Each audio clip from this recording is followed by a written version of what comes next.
our unalienable right to life and liberty and the pursuit of happiness, those rights were stripped from college kids in Blacksburg and Santa Barbara, and from high schoolers at Columbine,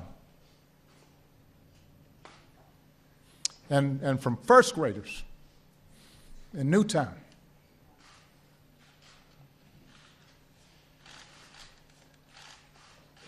First graders.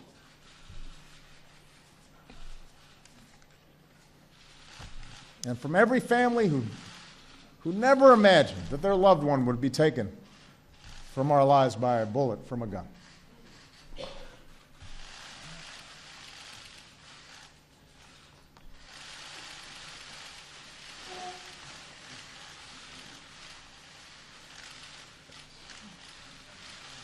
Every time I think about those kids, it gets me mad. And by the way, it happens on the streets of Chicago every day.